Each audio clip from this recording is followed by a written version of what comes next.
Shalom, kembali kita bertemu bersama dalam ibadah kategorial pendalaman Alkitab. Mari kita persiapkan hidup kita untuk memuji dan menyembah nama Tuhan. Haleluya.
Puji Tuhan, Bapak Ibu yang dikasihi Tuhan. Mari kita berdoa sebelum kita masuk dalam pendalaman Alkitab pada malam hari ini. Bapa di dalam surga, di dalam nama Tuhan kami Yesus Kristus, kembali kami naikkan syukur kami kepadamu Tuhan. Kalau Tuhan pada malam hari ini Tuhan perkenankan kami untuk ikut masuk dalam program ibadah kategorikal pendalaman Alkitab. Sebentar kami akan masuk dalam pemberitaan firman-Mu ya Tuhan. Tuhan yang menolong kami, Tuhan yang memberikan kami hikmat dan kuasa. Sehingga setiap firman yang kami dengar sungguh-sungguh mendarat dalam setiap kehidupan kami bisa terima dengan baik dan benar.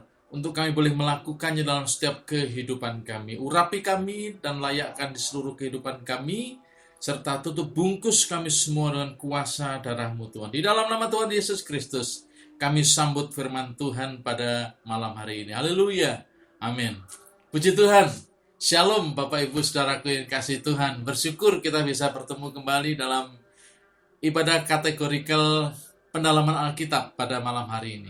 Kita akan masuk dalam pemberitaan firman Tuhan dengan pembacaan yang ada dalam kitab Kejadian, pasal yang ke-3, ayatnya yang ke-7, sampai dengan ayatnya yang ke-10. Demikian bunyi firman Tuhan. Maka terbukalah mata mereka berdua dan mereka tahu bahwa mereka telanjang. Lalu mereka menyemat daun pohon ara dan membuat cawat. Ketika mereka mendengar bunyi langkah Tuhan Allah yang berjalan-jalan dalam taman itu pada waktu hari sejuk, bersembunyilah manusia dan istrinya itu terhadap Tuhan Allah di antara pohon-pohonan dalam taman itu. Tetapi Tuhan Allah memanggil manusia itu dan berfirman kepadanya, "Di manakah engkau?" Ia menjawab, "Ketika aku mendengar bahwa engkau ada di dalam taman ini, aku menjadi takut. Karena aku telanjang, sebab itu aku bersembunyi." Bapak Ibu Saudaraku yang dikasihi Tuhan, ternyata dalam komunikasi antara Allah dan manusia yang tercatat di dalam Alkitab, kalimat yang keluar dari mulutnya Allah kepada manusia, yaitu, "Di manakah engkau?" Bukan, "Hai, apa kabar?" Bukan begitu ternyata ya. Bukan Allah bertanya kepada Adam dan Hawa karena tidak berpakaian ya. "Hai Adam, Hawa, apakah engkau kedinginan?" Ternyata bukan itu juga. Karena udara saat itu sangat sejuk, bukan tidak mungkin mereka kedinginan. Tapi bukan itu yang ditanyakan oleh Allah. Bukan Allah juga bertanya, "Adam, apakah engkau baik-baik dan sehat?" Juga bukan itu. Ya, ternyata yang ditanyakan oleh Allah dan itu dicatat dalam Alkitab, ya, "Di manakah engkau?"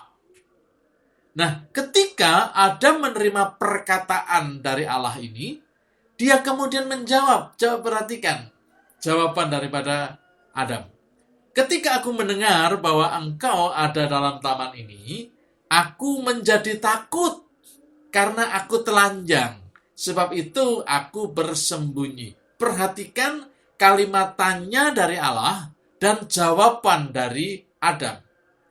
Ini hal yang menarik untuk kita bisa mengupas, mendalami, melihat kenapa ini bisa terjadi. Hal ini menarik untuk kita bahas. Yang pertama, kenapa Allah bertanya demikian kepada Adam? Kenapa Allah bertanya, "Di manakah engkau?" Bukan pertanyaan yang lain. Lalu yang kedua, kenapa jawaban Adam seperti itu? Sepertinya ada ketidaksinkronan antara pertanyaan Allah dengan jawaban yang diberikan oleh Adam. Jawaban dari Adam seolah-olah tidak nyambung, tidak ada connect, gitu ya, dengan pertanyaan yang diberikan oleh Allah. Sehingga wajar-wajar saja muncul dalam pikiran kita, apa itu? Kenapa Adam memberikan jawaban seperti ini kepada Allah? Apakah Adam tidak memahami pertanyaan dari Allah? Apakah Adam tidak begitu jelas mendengar apa yang ditanyakan Allah kepada Adam? Saya yakin Adam pasti mendengar dengan sangat jelas. Demikian juga kenapa Allah memberikan pertanyaan yang demikian? Kenapa Allah memberikan pertanyaan seperti itu? Kenapa yang muncul dalam apa yang dikatakan oleh Allah, di manakah engkau? Nah, seperti kita tahu bahwa di dalam Kejadian pasal yang ketiga, manusia ini melanggar apa yang sudah ditetapkan oleh Allah. Manusia ini melanggar apa yang difirmankan oleh Allah. Ketika manusia melanggar, maka sudah pasti kesimpulannya adalah manusia ini sudah jatuh ke dalam dosa. Manusia Adam sudah jatuh ke dalam dosa. Nah, Adam memberikan jawaban demikian karena manusia Adam sudah ada dalam kondisi berdosa. Manusia berdosa berada pada keadaan kehidupan kerohanian yang rusak. Manusia yang berdosa akan ada dalam kondisi ketidakmampuannya untuk berkomunikasi dengan Allah. Kerusakan inilah, kerusakan rohani karena dosa inilah yang mempengaruhi ketidakmampuan manusia, Adam, untuk bisa bersekutu dengan Allah. Juga ketidakmampuan untuk berkomunikasi dengan Allah. Juga ketidakmampuan untuk apa? Memuji dan menyembah Dia. Sebab itu, tidak keliru, ya. Allah tidak keliru, Allah tidak salah memberikan pertanyaan, di manakah engkau? Mungkin kita akan berasumsi atau berpendapat, loh, kalau pertanyaan di manakah engkau, harusnya kan jawabannya adalah Adam menunjukkan tempatnya saat ini berada. Ingat, saudaraku, bahwa pertanyaan Allah, di manakah engkau, ini bukan berarti bahwa Allah tidak tahu. Pertanyaan ini bukan karena ketidaktahuan Allah. Kenapa? Karena Allah itu maha tahu. Allah itu maha mengerti. Demikian juga ketika Allah bertanya di manakah engkau, bukan Allah saat itu merasa bahwa dia kehilangan Adam. Sehingga sulit untuk mendeteksi di manakah tempatnya Adam. Allah bertanya tidak untuk mendapatkan informasi. Allah bertanya bukan untuk mendapatkan informasi dari Adam. Tetapi Allah sudah tahu persis Adam itu ada di mana. Nah, pertanyaannya kenapa? Lagi-lagi kenapa Allah menghadirkan pertanyaan, di manakah engkau? Allah bertanya untuk menyadarkan manusia Adam akan keberadaan saat itu. Saya ulangi. Allah bertanya untuk menyadarkan keadaan dan keberadaan Adam dan Hawa. Bagaimana keberadaan Adam? Bagaimana keberadaan manusia? Jadi pertanyaan ini bukan pertanyaan geografis, sehingga Allah butuh informasi. Lalu kemudian Allah ditunjukkan di sini loh Adam. Bukan. Tetapi pertanyaan Allah ini bukan pertanyaan geografis. Tetapi suatu pertanyaan, ketika manusia ini menjawabnya, maka dia mengerti keberadaan si manusia itu seperti apa. Ya, saya ulangi. Jadi ketika manusia menjawab pertanyaan, di manakah engkau dari Allah, ketika manusia menjawab, bukan dia memberikan informasi tempatnya di mana, tetapi sekaligus memberitahukan kepada manusia itu tentang keberadaannya saat itu. Jadi ketika manusia menjawab Allah, maka manusia itu mengerti dia saat itu kondisinya seperti apa. Nah, pertanyaan-pertanyaan seperti ini seringkali juga kita pernah alami gitu ya. Kita pernah melakukan ya. Kita pernah bertanya ya, tapi sebetulnya kita enggak butuh informasi tempatnya itu di mana. Nah, kalau muncul pertanyaan seperti ini, kira-kira sifat seperti ini dibawa dari mana? Ya tentu saja dari Allah ya. Suatu kali kita bisa saja bertanya ya. Bertanya untuk mencari tahu ya. Bukan untuk mencari tahu, tetapi untuk menyadarkan tentang orang itu seperti apa. Untuk menyadarkan seseorang itu akan keberadaannya. Ya, tentu ini sifat dari Allah ya, yang datang kepada kita ya, yang nurun kepada kita. Suatu kali istri saya bertanya kepada saya begini, ya. Dan ketika istri saya bertanya, bukan dia tidak tahu, bukan. Tetapi dia ingin menyadarkan saya tentang sikap saya, tentang apa yang saya lakukan. Suatu kali perihal kacamata. Ya. Nah, istri saya bertanya, di mana kacamatamu? Padahal istri saya tahu persis di mana kacamata saya. Di mana saya meletakkan, dia tahu persis.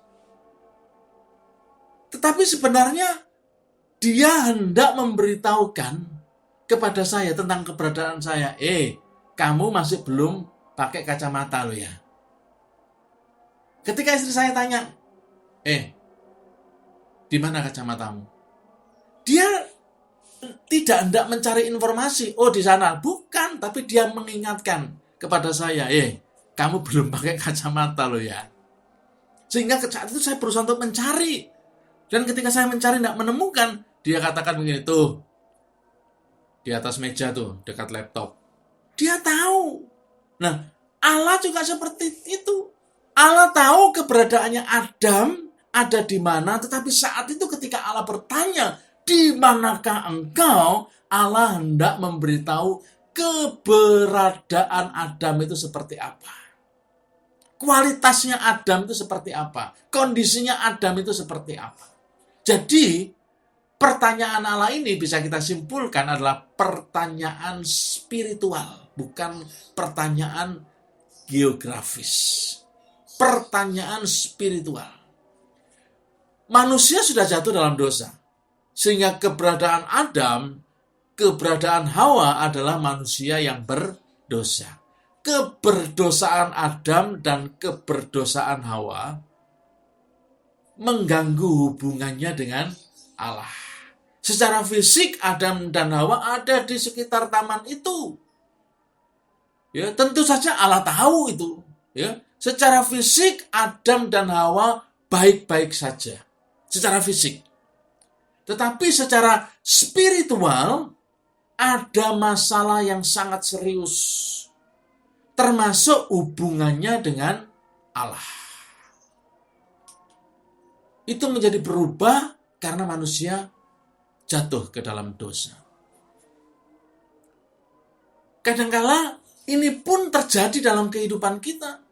Tetapi kita tidak menyadari itu. Ada sesuatu yang hilang, ada sesuatu yang harusnya diperbaiki, tapi kita tidak menyadari itu. Saya kasih contoh. Banyak orang Kristen yang datang beribadah. Ya, datang beribadah, ada di tempat ibadah. Tapi pertanyaannya, apakah betul ketika dia datang beribadah, dia datang bersama dengan jiwa dan rohnya? Ataukah dia datang ke gereja jangan-jangan hanya tubuhnya saja? Sehingga apa? Sehingga ketika memuji Tuhan sudah tidak bersemangat lagi, tidak berapi-api lagi. Ketika kita menyembah, tidak ada sesuatu yang betul-betul dirasakan. Kenapa? Ya karena jiwa dan rohnya tidak bersama. Mungkin hanya tubuhnya saja. Ini yang seringkali juga banyak terjadi. Adam ada di taman itu. Allah melihat ada tubuhnya dalam keadaan baik-baik saja. Tetapi masalah spiritual, masalah kerohaniannya itu yang jadi masalah. Sehingga mengganggu keberadaannya, hubungannya dengan Allah. Tidak beda jauh dengan kita-kita. Kita datang ibadah, katanya kita datang untuk menyembah Tuhan, tetapi hanya tubuh kita yang menyembah. Jiwa, roh kita, spiritual kita tidak ikut bersama-sama dengan kita. Maka kalau itu terjadi, Bapak Ibu Saudaraku yang dikasihi Tuhan, kita juga perlu pertanyaan. Hei, di manakah engkau? Malam ini Tuhan bertanya kepada kita secara pribadi, di manakah engkau? Bagaimana kondisi keadaan kerohanianmu dengan Tuhan saat ini? Bagaimana keberadaanmu di hadapan Tuhan saat ini? Demikianlah keberadaan Adam dan Hawa di hadapan Tuhan.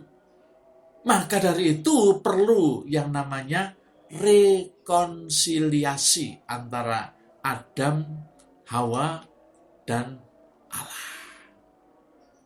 Kata rekonsiliasi ini, dalam bahasa Inggrisnya kita tahu bahwa itu adalah reconciliation.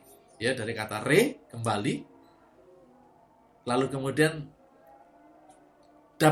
mendapatkan kata yang diadaptasi dari bahasa Latin yaitu conciliare, ya, atau conciliation dalam bahasa Inggris. Dalam bahasa Latinnya conciliare, yang artinya adalah bring together, ya, dibawa bersama-sama. Nah, oleh sebab itu perlu yang namanya rekonsiliasi antara Adam dan Allah. Harus ada yang dibawa kembali kepada Allah. Oleh sebab itu, Allah mengajukan pertanyaan, di manakah engkau? Agar Adam sadar keberadaannya. Agar Adam sadar dan mengerti bahwa ada sesuatu yang hilang di hadapan Tuhan. Suatu pertanyaan yang sangat penting untuk dijawab Adam dan juga Hawa. Karena jika Adam dan Hawa tidak memahami di manakah keberadaannya, bagaimanakah keberadaannya, maka sulit bagi mereka untuk bisa kembali kepada Allah. Sulit bagi mereka untuk menerima kembali pemulihan daripada Allah. Inilah yang Allah inginkan melalui pertanyaan yang diberikannya kepada Adam, di manakah engkau? Saya kasih ilustrasi demikian, Bapak Ibu. Ada suatu teman saya yang mau berkunjung ke rumah saya. Rumah saya ada di sekitar Tempel Sukorejo. Nah, dia baru pertama kali datang ke rumah saya atau berkunjung ke rumah saya, sehingga dia tidak tahu. Rumah saya tidak tahu. Dia tidak tahu rumah saya. Dia kemudian telepon. Mas bro, saya ini sudah ada di Tempel. Tapi kok saya tidak menemukan rumahmu, di mana rumahmu? Kira-kira apa yang saya tanya? Saya pasti bertanya begini, sekarang posisimu ada di mana? Betul? Karena setelah saya tahu posisinya ada di mana, saya akan bisa menunjukkan dan membawa dia. Oh, kalau kamu di sini, kamu harus belok ke kiri dulu.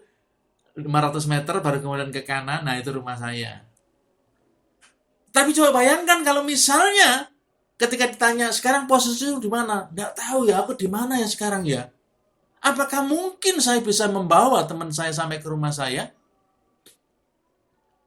Atau paling tidak, kalau misalnya dia nggak ngerti dengan tempatnya, setidak-tidaknya dia akan memberitahu, oh saya ada di tiang listrik misalnya begitu. Atau saya ada di depan warung, nama warungnya apa.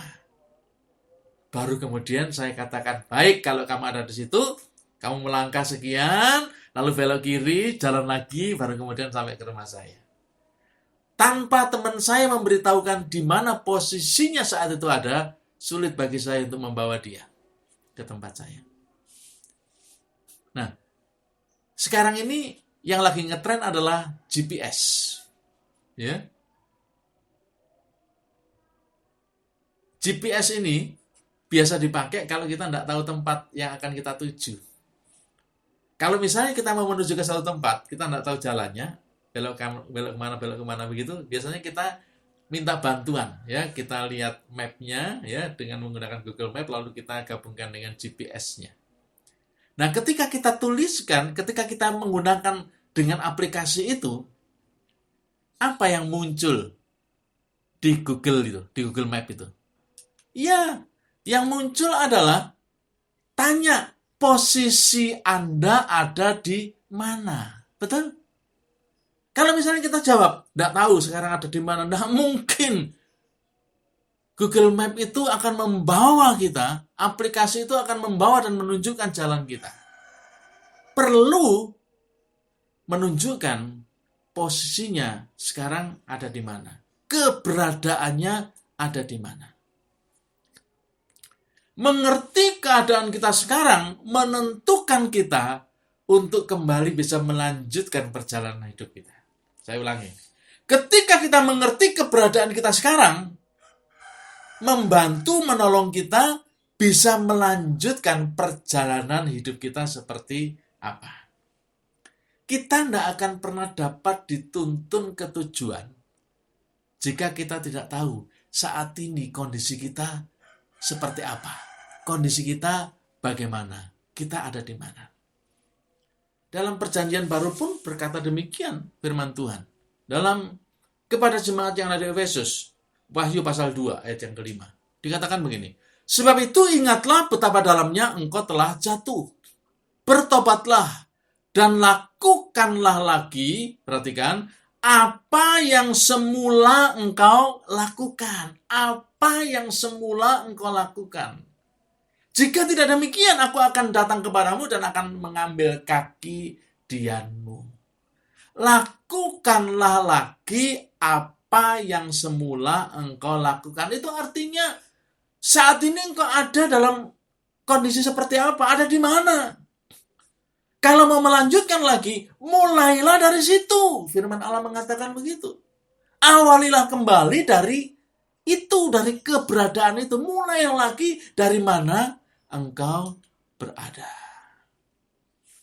Banyak di antara kita belajar soal visi, ya, belajar soal purpose, belajar soal tujuan hidup, belajar soal mimpi, cita-cita, goal, dan selain sebagainya. Maka kemudian kita membuat misi sampai kita membuat goal-goalnya seperti apa. Dan untuk mencapai visi atau sesuatu yang direncanakan perlu itu. Tetapi pertanyaannya, kenapa banyak yang tidak sampai kepada tujuannya? Karena banyak orang yang tidak tahu. Karena banyak orang yang pada suatu kali tidak tahu atau tidak memahami posisinya saat itu seperti apa. Bagaimana kondisinya saat itu. Di mana saat itu berada. Sehingga untuk melangkahkan kaki berikutnya, untuk menuju kepada tujuan itu sulit. Karena tidak menyadari, tidak mengerti posisinya, keadaannya, kondisinya saat itu seperti apa. Kalau toh harus dibantu sama orang lain, karena mungkin tidak tahu atau tidak memahami keberadaan atau keberadaannya, maka tidak bisa dituntun untuk menuju kepada tujuan. Sebab apa? Penting untuk mengetahui di mana saat itu berada. Banyak yang menginginkan agar diberkati. Pekerjaan berhasil, sekolah berhasil, keluarga diberkati Tuhan, mendapatkan jodoh, karir meningkat, semakin terus sehat. Tetapi pertanyaannya, di mana saat ini engkau berada? Kondisi dan keberadaanmu saat ini seperti apa? Itu yang penting. Sehingga kita semuanya, ketika semuanya itu disampaikan, bahkan sampai kemudian didoakan, tetap saja tidak berhasil. Kenapa? Karena tidak mengerti kondisinya saat itu seperti apa. Contoh, orang saat ini banyak yang ngetren ikut-ikutan, ya, ikut-ikutan diet gitu ya. Tapi kemudian ditanya, kok ikut diet kenapa? Ya enggak tahu, yang lain juga ikut seperti itu kok. Padahal dirinya sebenarnya enggak perlu diet, ya enggak apa-apa. Ya. Lalu kemudian ada yang kontrol, check up gitu. Ketika ditanya kenapa check up, ya nggak tahu, yang lain juga begitu kok. Atau ingin jodoh. Tetapi untuk mengatur dirinya sendiri nggak bisa. Lalu bagaimana nanti bersama-sama dengan pasangannya? Mari pahamilah di manakah saat ini engkau berada. Pertanyaan Tuhan saat ini kepada kita, hai engkau, di manakah engkau saat ini berada? Untuk mengingatkan kita, kondisi kita seperti apa. Mengakui keberadaan yang sesungguhnya berbeda dengan orang yang lemah imannya. Saya ulangi. Mengakui keberadaan yang sesungguhnya itu sangat berbeda dengan orang yang lemah iman. Kita perlu menyadari keberadaan kita sekarang ini dan mengakuinya di hadapan Tuhan tentu saja. Bukan untuk menunjukkan kita ini orang yang lemah iman dan punya banyak dosa. Tidak. Kita perlu suatu kali berkata kepada Tuhan, Tuhan, kondisiku seperti ini loh. Sekarang keberadaanku seperti ini. Jangan menjawab seperti Adam. Ketika Adam ditanya, di manakah engkau? Adam menjawab apa? Ketika aku mendengar engkau, ya Allah, aku menjadi takut. Lalu aku bersembunyi. Bukan itu yang diinginkan oleh Tuhan. Bukan itu yang Tuhan mau, saudara. Kalau misalnya kita lelah dalam menghadapi hidup ini, sampaikan kepada Tuhan, Tuhan aku capek Tuhan menghadapi hidup ini. Saat ini kondisiku seperti ini. Katakan kepada Tuhan. Percayalah Tuhan pasti akan membimbing. Akan ada rekonsiliasi antara kita dengan Tuhan. Sehingga kita bisa melanjutkan lagi perjalanan hidup kita seperti apa. Jangan malu berkata kepada Tuhan, Tuhan aku lelah Tuhan. Aku capek melakukan pekerjaanmu saat ini. Katakan juga kepada Tuhan, tidak apa-apa. Maka Tuhan akan melihat dan menolong. Dia akan memberikan kemampuan kita untuk kita bangkit. Sehingga kita bisa melanjutkan apa yang harus kita lanjutkan. Apa yang harus kita teruskan dalam perjalanan hidup ini. Ingat suatu kali Tuhan Yesus pernah loh berkata begitu. Ya? Ketika dia ada di Taman Getsemani. Tuhan kemudian mengatakan, hatiku sedih. Seperti mau mati rasanya. Ya. Itu tidak menunjukkan kekurangan daripada Tuhan. Tidak, tapi dia ingin menunjukkan keberadaannya saat itu seperti apa.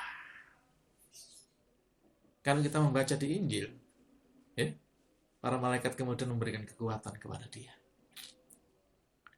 Mungkin saat ini keberadaan kita sama seperti yang dirasakan oleh Adam dan Hawa. Karena telah memilih untuk tidak taat kepada Tuhan. Kemudian Tuhan berfirman. Dia datang dan berfirman, di manakah engkau? Kalau dosa masih berkuasa atas hidup kita, maka kita akan mengatakan, aku sembunyi ya Tuhan. Tetapi percayalah malam hari ini Tuhan terus bertanya kepada kita, di manakah engkau? Mungkin ada banyak di antara kita yang berusaha untuk lari dari kenyataan.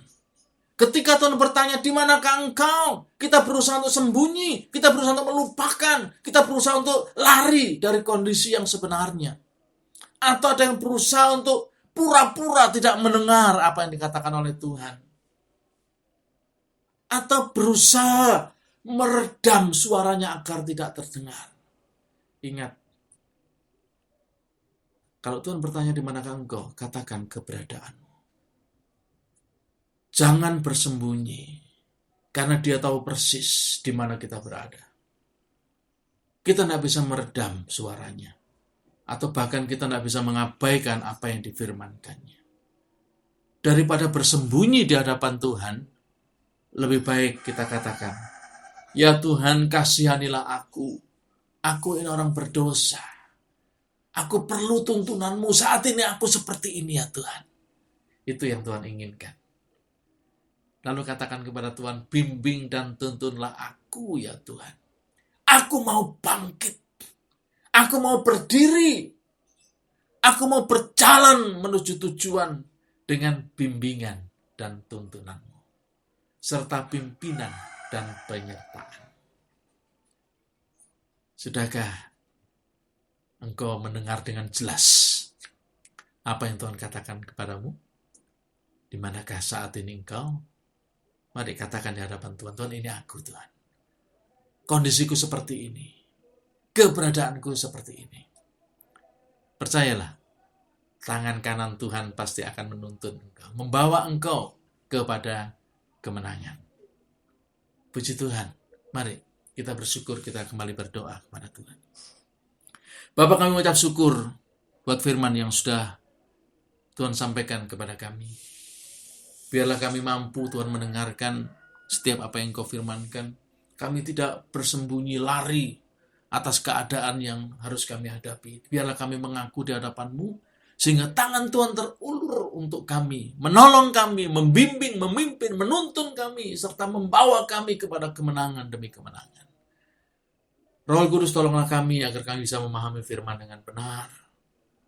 Terima kasih buat firman Tuhan. Berkati seluruh anak-anak-Mu yang saat ini ada bersama-sama dengan kami dalam program ini. Berkati dimanapun berada. Tuhan, kami juga menyerahkan untuk bangsa dan negara kami Indonesia. Berkati negara kami, berkati bangsa kami. Kami menyerahkan pandemi ini selekasnya Tuhan. Tuhan tolong bisa diatasi dengan baik sehingga negara dan bangsa kami kembali diberkati oleh Tuhan dengan luar biasa. Dan kami ada di dalamnya Tuhan. Terima kasih Bapa. Terima kasih. Berkati di mana ada pekerjaan Tuhan, di mana gereja-gereja berdiri. Berkati GBPS Sawahan serta cabang-cabangnya. Berkati Tuhan seluruh hamba-hamba Tuhan dimanapun berada. Terima kasih Bapa. Kami bersyukur buat firman Tuhan pada malam hari ini. Kami bersyukur buat ibadah kategorikal pendalaman Alkitab pada malam hari ini. Kami naikkan syukur kami semuanya ya Tuhan, hanya kepada-Mu, ke dalam nama-Mu ya Tuhan yang penuh dengan kuasa, di dalam nama Tuhan kami Yesus Kristus. Bapak Ibu, sebelum kita berpisah, terimalah berkat dari Tuhan. Tuhan memberkati-Mu, Tuhan melindungi-Mu. Tuhan menyinari-Mu dengan wajah-Nya dan memberikan-Mu kasih karunia. Tuhan menghadapkan wajah-Nya kepada-Mu dan memberikan-Mu damai sejahtera. Anugerah dari Allah Bapa, cinta dan kasih dari Tuhan kita Yesus Kristus, penyertaan-Nya melalui Roh Kudus yang menyertai kita semua, malam ini dan bahkan sampai selama-lamanya, sampai Tuhan Yesus Kristus datang kali yang kedua. Mari kita terima berkat Tuhan dengan pengucapan syukur di dalam nama Tuhan Yesus Kristus. Semua yang sudah menerima berkat Tuhan, bersama-sama dengan percaya kita berkata, amin. Puji Tuhan. Selamat malam. Sampai jumpa. Tuhan Yesus memberkati.